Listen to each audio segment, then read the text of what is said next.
Hello everyone. So today we will discuss our very first chapter of ANS, that is cholinergic drugs. It is also known as parasympathetomimetic drugs. Mimetic means to mimic. It means ये parasympathetic system की तरह act करेंगे. सो ये parasympathetic activity को हमारी body में increase करेंगे. Now इनका मेन न्यूरोट्रांसमीटर क्या है? Acetyl choline. हमें नाम से ही पता चल रहा है cholinergic. It means main neurotransmitter क्या होगा? Acetyl choline. अब एसिटाइल कोलिन किस पर एक्ट करेगा? कोलिनर्जिक रिसेप्टर्स पर. कोलिनर्जिक रिसेप्टर्स कौन से होते हैं? That is muscarinic and nicotinic. इन दो रिसेप्टर्स पर एसिटाइल कोलिन एक्ट करेगा एंड अपना एक्शन परफॉर्म करेगा. क्या एक्शन होगा? जो कि पैरासिम्पैथेटिक एक्टिविटी को इंक्रीज करेगा. So it is it's main action and it is it's main neurotransmitter. So now इस चैप्टर को समझने के लिए सबसे पहले हम एसिटाइल कोलिन के बारे में डिस्कस करेंगे. सो हम इसकी synthesis, action, storage and release, ये सब पॉइंट्स में हम इसको डिस्कस करेंगे. एंड इसका एक्शन बाय थ्रू इस रिसेप्टर आएगा जो कि मस्कार्निक एंड निकोटेनिक रिसेप्टर्स हैं. Now as to discuss the synthesis, हमारे सामने डायग्राम है. इसमें ये हमारा एक नर्व एंडिंग है एंड ये हमारा अनदर न्यूरॉन है. सो नाउ ये सिंथेसाइज कैसे होता है? इसकी सिंथेसिस के लिए दो मॉलिक्यूल्स की रिक्वायरमेंट होती है. One is acetyl CoA and दूसरा इज कोलिन. सो इन दोनों के कॉम्बिनेशन से बन जाता है एसिटाइल कोलिन. अब एसिटाइल कोलिन को हम वेसिकल्स में पैक कर देते हैं. तो अब ये वेसिकल्स के अंदर फिल्ड है. ये स्टोर रहेगा वेसिकल्स में ही हमारे न्यूरॉन्स की नर्व एंडिंग में. लेकिन ये रिलीज कब होगा? जब हमारी मेम्ब्रेन डीपोलराइज होगी बाय सोडियम, तो कैल्शियम न्यूरॉन के अंदर एंटर करता है एंड कैल्शियम रिस्पॉन्सिबल होता है इस वेसिकल के मूवमेंट के लिए. जैसे ही कैल्शियम अंदर आएगा, ये वेसल मूव करेगी, तो ये वेसिकल्स के बर्स्ट होने से एसिटाइल कोलिन बाहर की स्पेस में रिलीज हो जाएगा. अब एसिटाइल कोलिन जब रिलीज हो गया है, तो ये अनदर अगले न्यूरॉन पर जाकर अपने रिसेप्टर्स पर एक्ट करेगा. वो रिसेप्टर मस्कार्निक भी हो सकता है, निकोटिनिक भी हो सकता है, डिपेंड ऑन किस लोकेशन पर एसिटाइल कोलिन रिलीज हो रहा है.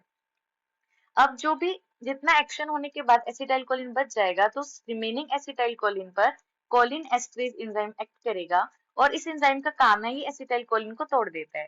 तो इससे इसके डिसोसिएशन से एसीटेट और कोलिन बन जाएगा.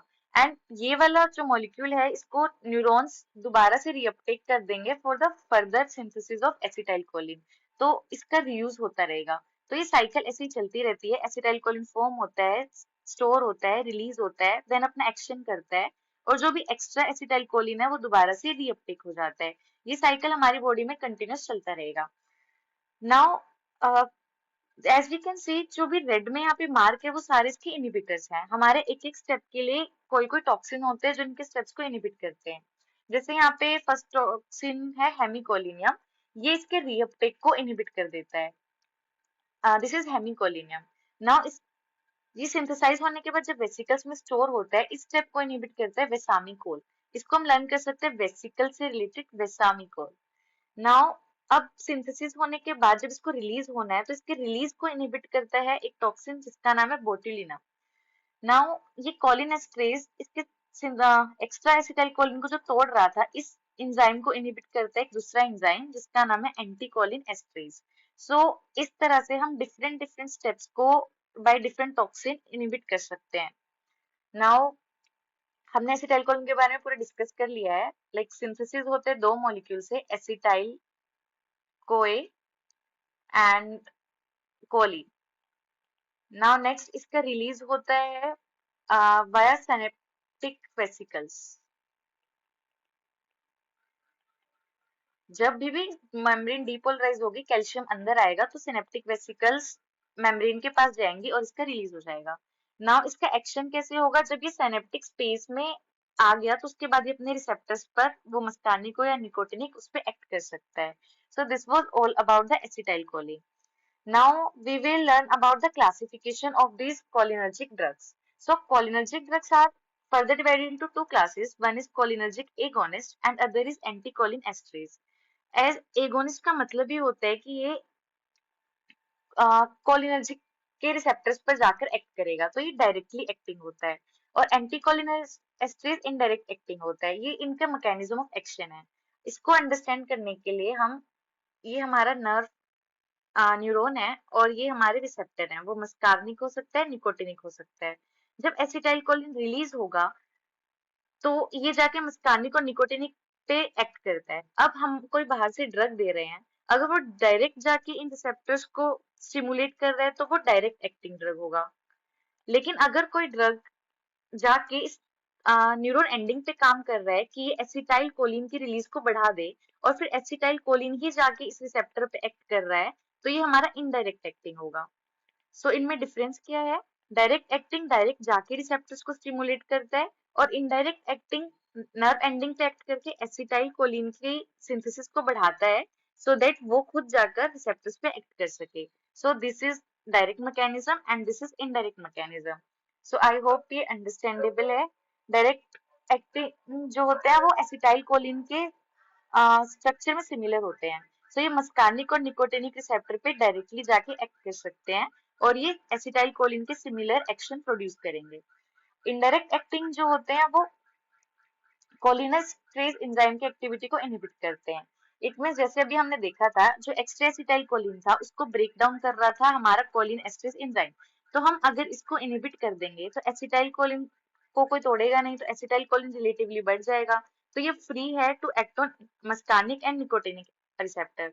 सो ये इनडायरेक्ट एक्शन होगा कि हम इनडायरेक्टली एसिटाइल कोलिन को बढ़ा रहे हैं सो दैट वो अवेलेबल रहे आगे अपने रिसेप्टर्स पर एक्ट करने के लिए।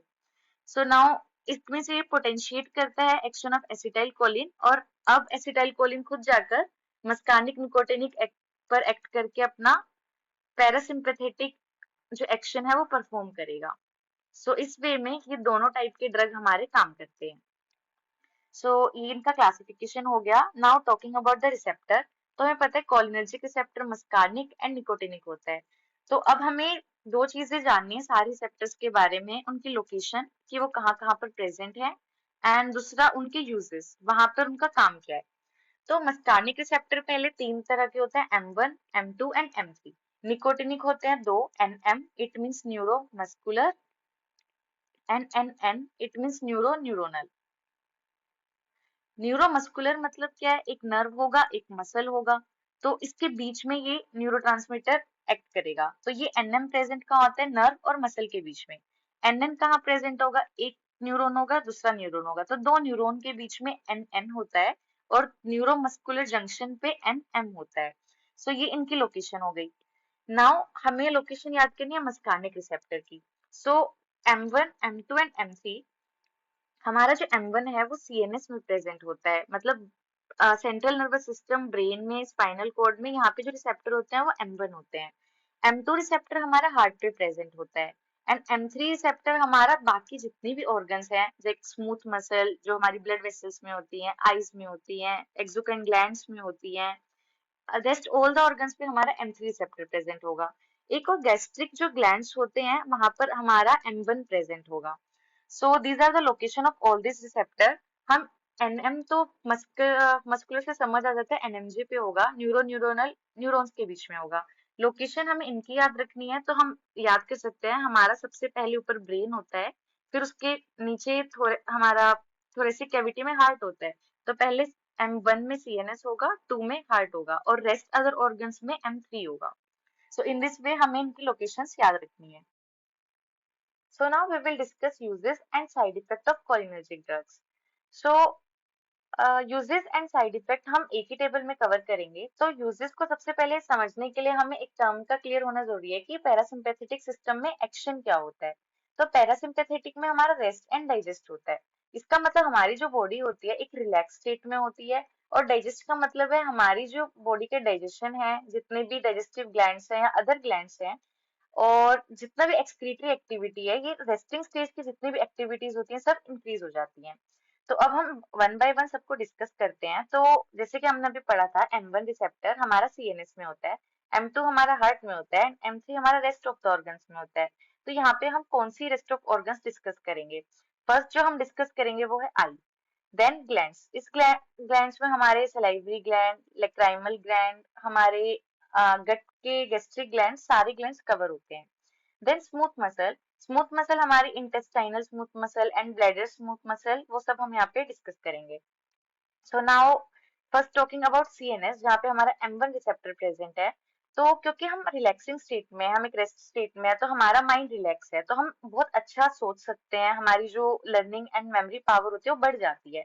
तो पैरासिम्पैथेटिक एक्शन यहाँ पे क्या होता है कि हमारी लर्निंग और मेमोरी को इंक्रीज कर देता है। तो अब हम इसका यूज क्या कर सकते हैं? तो इसका सारे यूजेस इसके एक्शन पे डिपेंड करते हैं। तो इसका यूज हम कर सकते हैं अल्जाइमर डिसीज में। अल्जाइमर डिसीज एक ऐसी डिसीज होती है जिसमें इंसान की याददाश्त थोड़ी वीक हो जाती है। उसकी जो मेमोरी है वो वीक होने की वजह से वो चीजें भूल जाता है। तो क्योंकि ये वाले ड्रग्स जो है वो मेमोरी को इंक्रीज करेंगे, तो हम इसका अल्जाइमर्स में यूज कर सकते हैं। नेक्स्ट इसका साइड इफेक्ट। अब क्या होता है, मेमोरी और लर्निंग इंक्रीज कैसे कर रहा है? न्यूरॉन की एक्साइटमेंट को इंक्रीज करके। जब हमारे न्यूरॉन्स अगर ज्यादा एक्साइट हो जाएंगे तो वो सीजर भी कोज कर सकते हैं। तो it is one of the side effect. Now हमारा सीएनएस खत्म होता है यहाँ पर। इसमें हमें सिर्फ इतना याद रखना है कि हमारी मेमोरी और लर्निंग को बढ़ा देता है, और इसका यूज है अल्जाइमर डिसीज में। नाउ नेक्स्ट चीज हमारा हार्ट। तो हार्ट में हमारा M2 रिसेप्टर होता है। अब जो हमारा हार्ट है वहां पे हमारा एट्रिया है एंड वेंट्रिकल है। तो जो हमारा एट्रिया या वेंट्रिकल है, क्योंकि एक रेस्टिंग स्टेट है, तो हमारा हार्ट भी रिलैक्स है। तो इसका मतलब जो भी हमारी हार्ट रेट होगा, हमारा कॉन्ट्रेक्शन होगा या हमारा कंडक्शन होगा, तो ये तीनों की तीनों चीजें कम हो जाएंगी, सो दैट हमारा हार्ट रिलैक्स रहे। तो अब इस एक्शन का हम यूज कहाँ कर सकते हैं? इसका यूज हम करते हैं टैकीकार्डिया में। टैकीकार्डिया मतलब जब हार्ट रेट बढ़ा हुआ है, तो अगर हम इस ड्रग को देंगे तो ये हार्ट रेट को कम कर देगा। इसका मतलब इसका ट्रीट हो जाएगा। तो टैकीकार्डिया में हम इसका यूज कर सकते हैं। लेकिन इसका एडवर्स इफेक्ट क्या होगा? एज इन हमने पढ़ा ये हार्ट रेट को कम कर रहा है, तो अगर हार्ट रेट ज्यादा कम हो जाएगा तो उस कंडीशन को हम बोलते हैं ब्रेडिकार्डिया। और दूसरा ये कंडक्शन को कम कर सकता है, तो this is one of side effect. Now let's talk about the third one, that is rest of the organs. So first we will discuss about the eyes. Eyes में हमारा M3 receptor present होगा. Now to understand eye हमें इसकी muscles के बारे में पता होना चाहिए.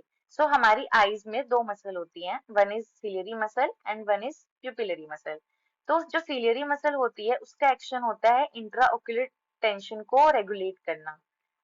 अब हमें पता है हमारी कंडीशन होती है जो कि होता है ग्लोकोमा. उसमें हमारा इंट्राऑक्यूलर प्रेशर बढ़ जाता है, तो उसमें हम इसी इंट्राऑक्यूलर प्रेशर को कंट्रोल करके इस डिसीज को ट्रीट करते हैं। नाउ नेक्स्ट हमारी होती है प्यूपिलरी मसल। प्यूपिलरी मसल जो होती है, हमें पता है हमारी आई में एक सेंट्रल अपर्चर होता है, इसको हम प्यूपिल बोलते हैं। ये कुछ नहीं होता, एक ओपनिंग होती है जिसके थ्रू लाइट पास ऑन होती है। अब ये जो प्यूपिल है इसका साइज इंक्रीज भी हो सकता है और इसका साइज डिक्रीज भी हो सकता है।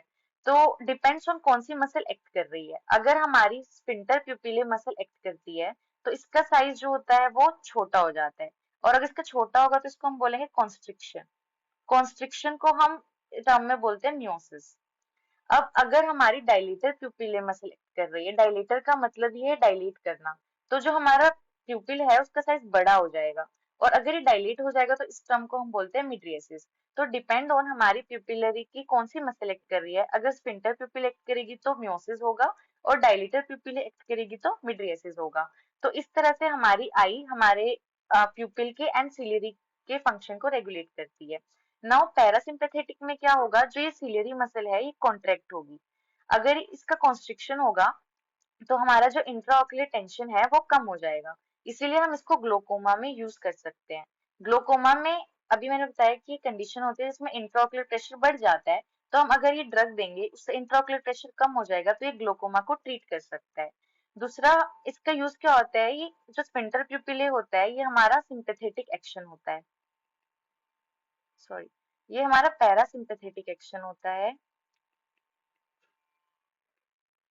एंड जो हमारा डायलेटर प्यूपिले होता है ये हमारा सिंपैथेटिक नर्व के कंट्रोल में होता है। तो जो हमारा स्फिंक्टर प्यूपिले है, पैरासिम्पैथेटिक सिस्टम इसको स्टिमुलेट करेगा तो कॉन्स्ट्रिक्शन होगा, इसका मतलब मियोसिस हो जाएगी। तो यही इसके आई में एक्शन है। तो ये स्फिंक्टर प्यूपिले मसल पे एक्ट करके उसे कॉन्ट्रैक्ट करता है जिससे कि मियोसिस होती है, एंड सिलियरी मसल पे एक्ट करके हमारा कॉन्स्ट्रिक्शन कराता है जिससे कि इंट्राऑक्यूलर टेंशन कम हो जाती है। तो हम इसका यूज क्यों करेंगे? क्योंकि इंट्राऑक्यूलर टेंशन को कम कर रहा है, तो हम इसका यूज करेंगे ग्लोकोमा में, जो कि कंडीशन होता है जिसमें इंट्राऑक्यूलर टेंशन बढ़ा हुआ होता है। एंड दूसरा हम क्या करेंगे, क्योंकि मियोसिस कराता है, तो हम इसमें क्या करेंगे, अगर किसी का प्यूपिलरी साइज बढ़ा हुआ है, डायलेटेड है, मिड्रिएसिस में है, तो उसको हम दोबारा से रिवर्स करके मियोसिस में कर सकते हैं। तो मिड्रिएसिस को अपोजिट करने के लिए हम इसका यूज कर सकते हैं। नाउ हमारे इसका एडवर्स इफेक्ट क्या हो सकता है?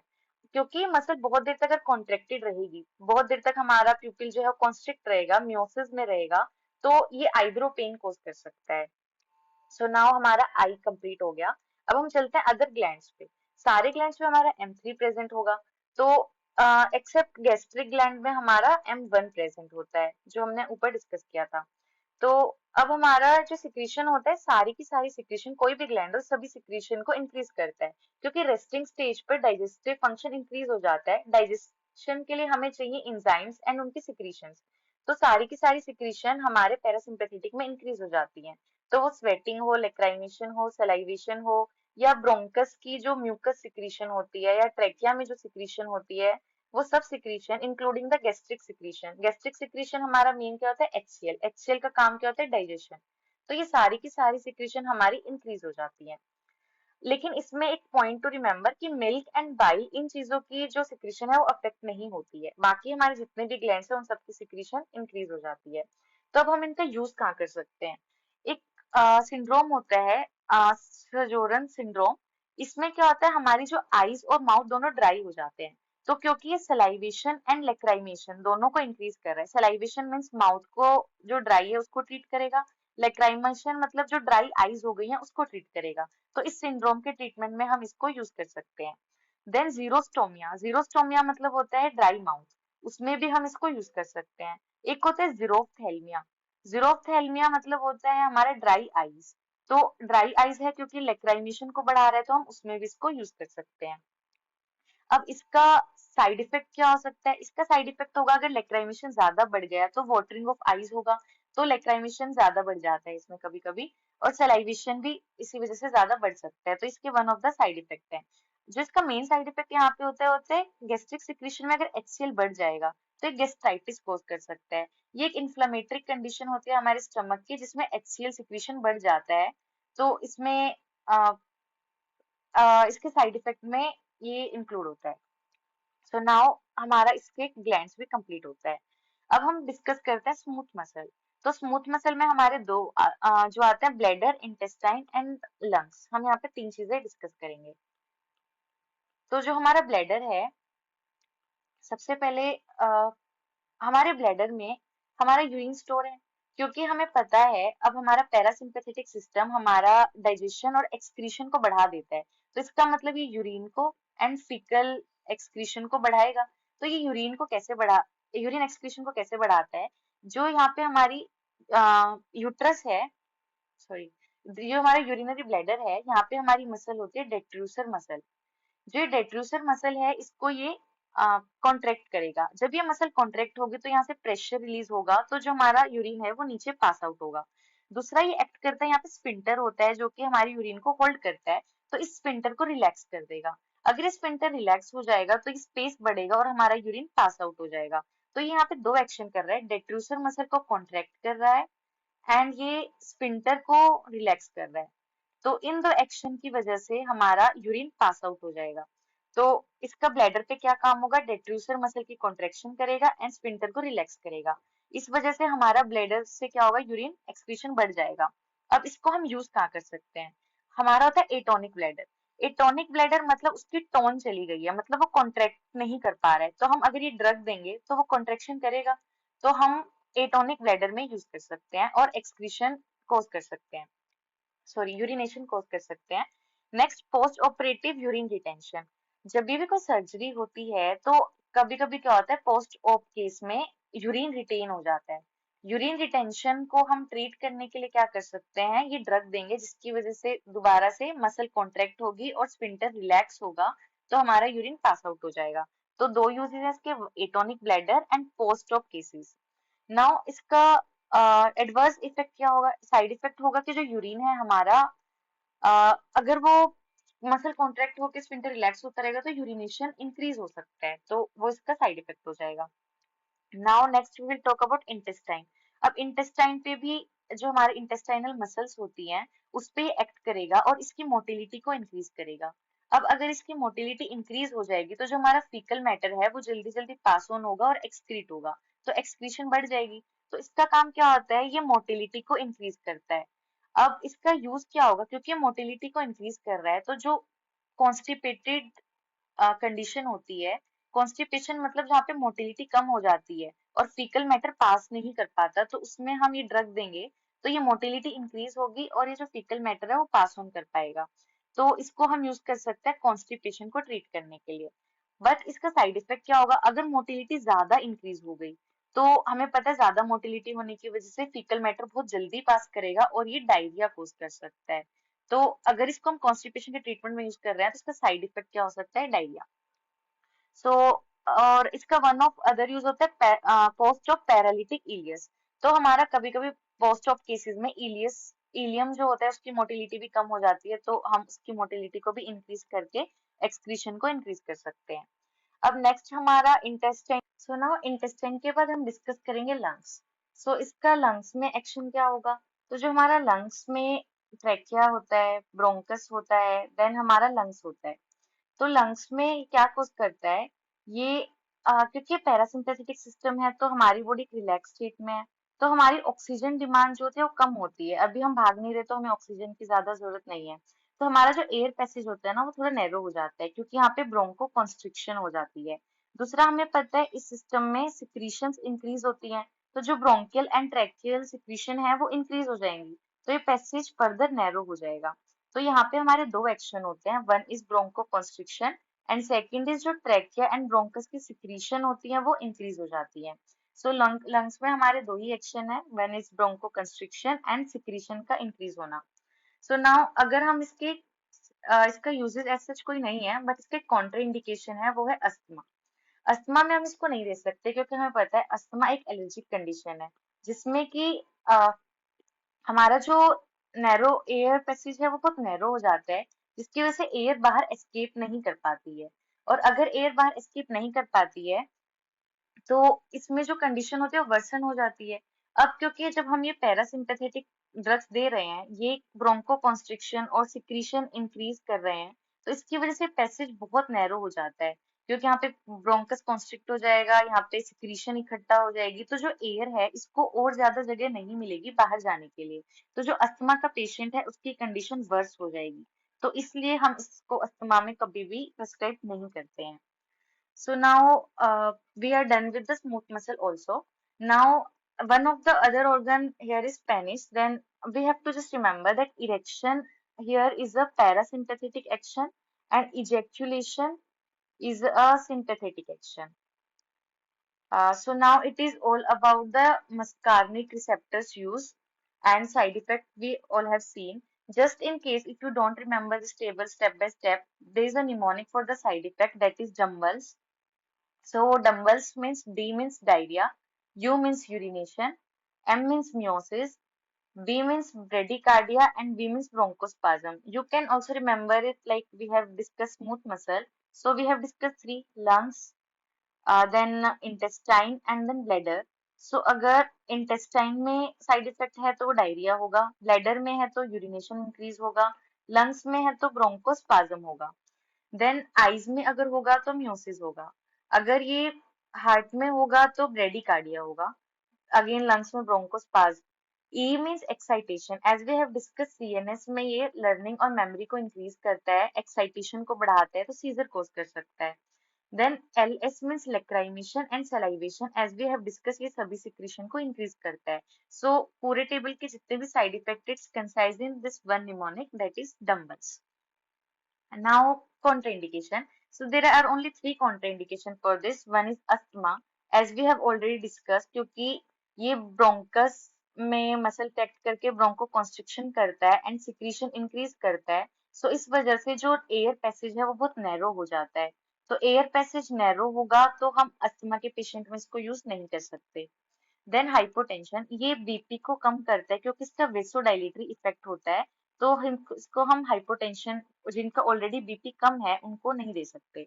Then peptic ulcer, as we have discuss, ये सारी सिक्रीशन को इंक्रीज करता है। So one of the secretion is HCl. So as we know peptic ulcer is due to the increase HCl secretion, and ये ड्रग और HCl secretion को increase करेगा तो पेप्टिक अल्सर जो है उसकी कंडीशन भी वर्सन हो जाएगी, तो हम पेप्टिक अल्सर के केस में भी इस ड्रग को नहीं दे सकते हैं। So these are all the reason which we have to remember.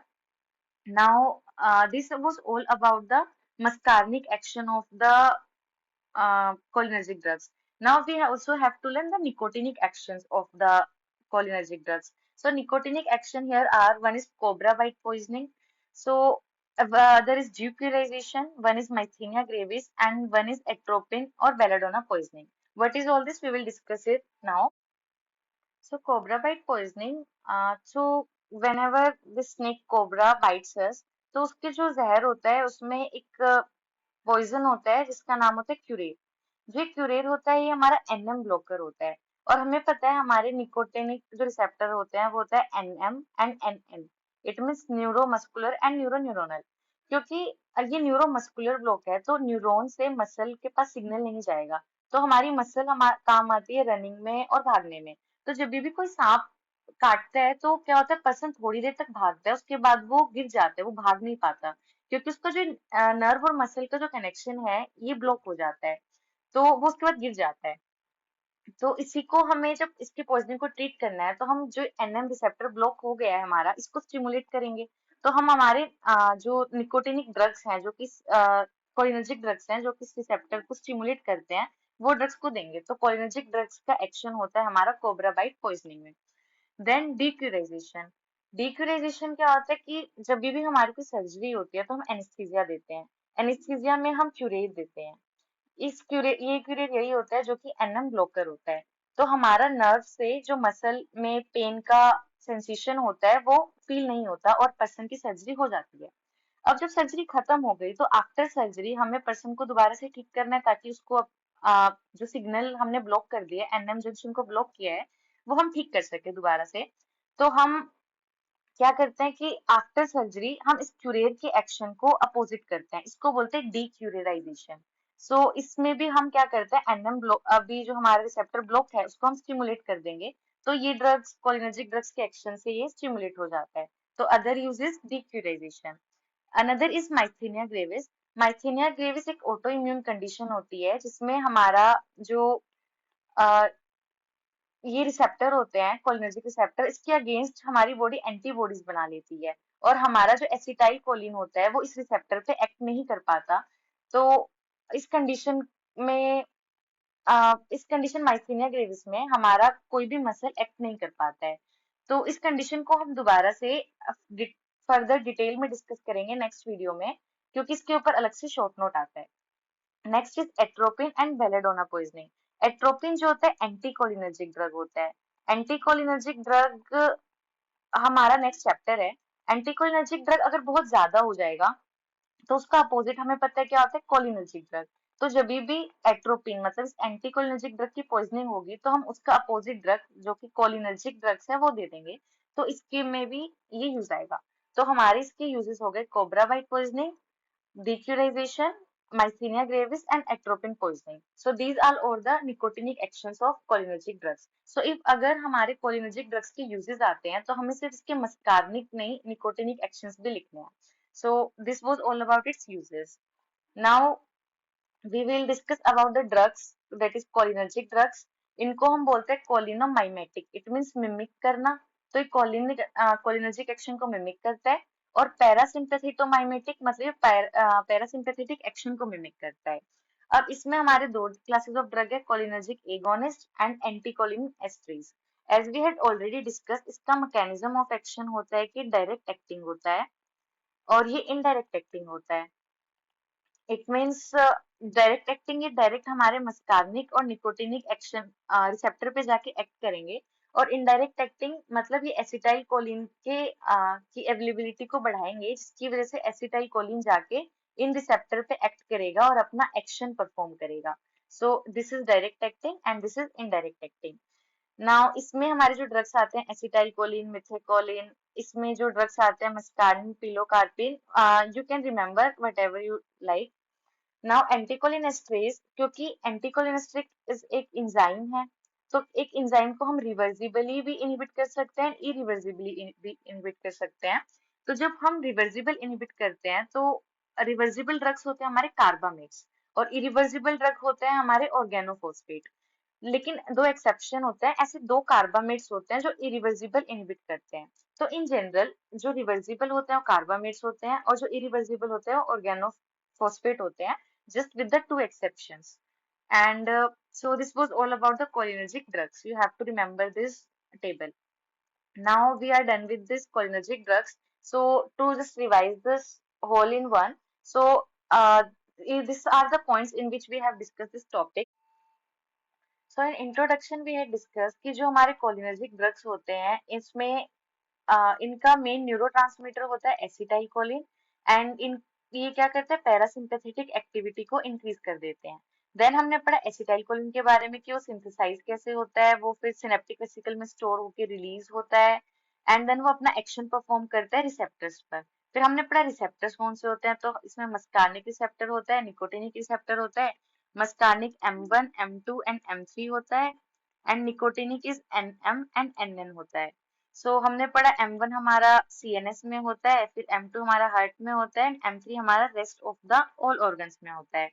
Then we had discuss drugs. Cholinergic drugs के मैकेनिज्म हमने पढ़ा है, डायरेक्ट एक्टिंग होते हैं, इनडायरेक्ट एक्टिंग होते हैं। Then uses and side effect के लिए हमने एक टेबल पढ़ी जिसमें हमने साइड इफेक्ट के लिए डिस्कस किया था mnemonics jumbles. So just remember this mnemonic at least. Then contraindication we have discussed three. One is asthma, second is hypotension, and third is peptic ulcer. In these three conditions, we do not give these drugs. So this was all about this chapter. Now there are two questions, that is myasthenia gravis and OP poisoning. These are another short notes that are asked from this chapter. So we will discuss this in the next video. And these are one of the important topics that are asked more frequently. So we will discuss them soon. So that was all about today topic. So thank you.